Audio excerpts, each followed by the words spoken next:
Okay, let's take a closer look at the model tab in SprutCAM. So the main purpose of the model tab is to import the model and prepare it for the machining.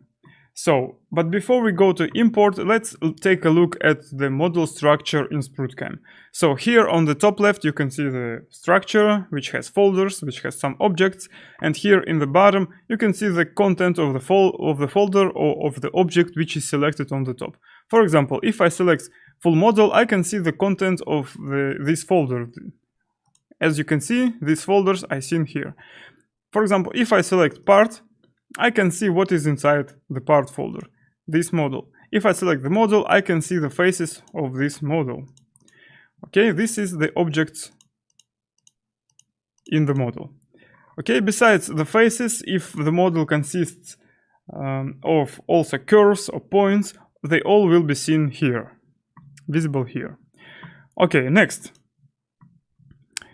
If I want to edit or to delete, for example, some object, I need to select it here in the bottom. For example, if I want to delete this part, I cannot delete it from here. I need to select part folder, select part model here and press this button.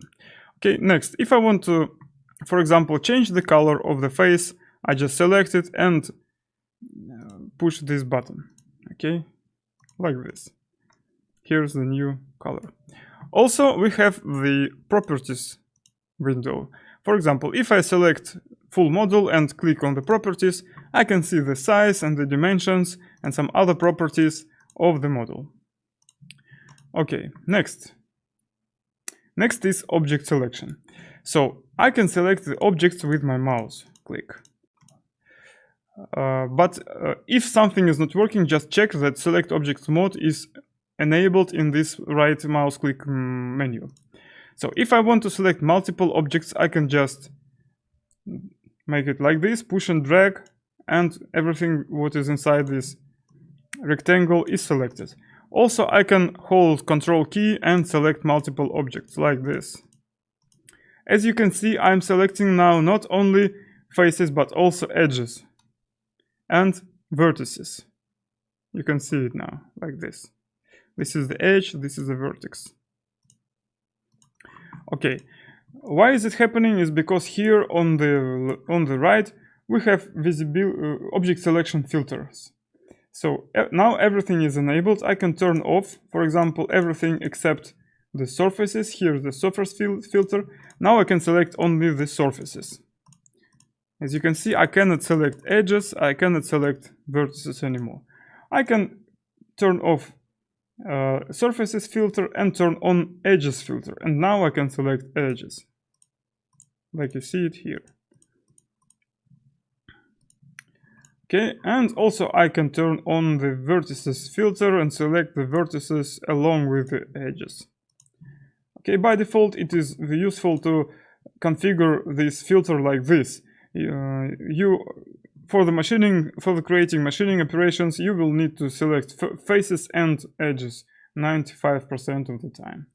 Okay, so also we can select and multiple objects holding Ctrl key like this. And if we want to deselect some object, we can holding Ctrl click one more time in the object we are going to deselect like this. All the other selected objects are still selected. Okay. Okay, what we have next? Yes, we have smart selection. For example, if we have the holes which all have the same diameter, you need just to double click this hole. Now we can see that the holes which are equal to the selected hole are also selected. The same is with the surfaces. For example, like this. All the surfaces at the same level are selected by double click. Okay, that's it about selection. Now let's go to the import dialog. So here we have import dialog. I just click this button, and here are some models which I have. For example, let's import this model. Here on the right bottom corner we have the formats list which we support. you can refer to user manual to get the additional information about importing different models of different CAD softwares. Okay, I select the model and click open. So now, as you can see, the model which I have imported is put into the part model because I had this folder active when I imported the model.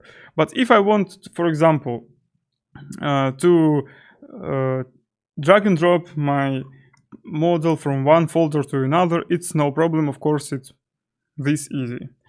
Okay, now it's about model import. So I will delete this model. I don't need it in this project. Push delete. Okay. So now, very important thing, which is vital to understand for SprutCAM using. So here's the visibility buttons on the right. So I will not tell you about all of them now. I will only tell about these two buttons. These buttons are very important and you need to understand what they are doing.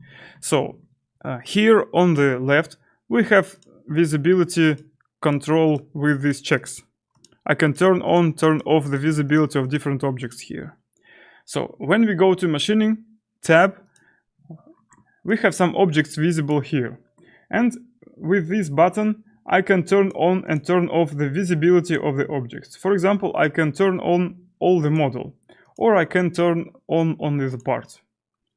Generally speaking, the model is not the part, because the part is the part of the model. And the model can also contain workpiece, the model can also contain fixtures, and more and more and more. So, for example, if I'm going to machine this part, the most easy way is to select this as visible, everything visible, go to machining, and here I need to enable part visibility and geometry model visibility. So this is the right configuration for the majority of machining tasks in SprutCAM. So we will cover all these buttons a little bit later in details. Now you have to know that these two buttons must be enabled in the machining tab when you are going to create machining technology operations. So that's it about the model tab. Next, we will go to machining tab.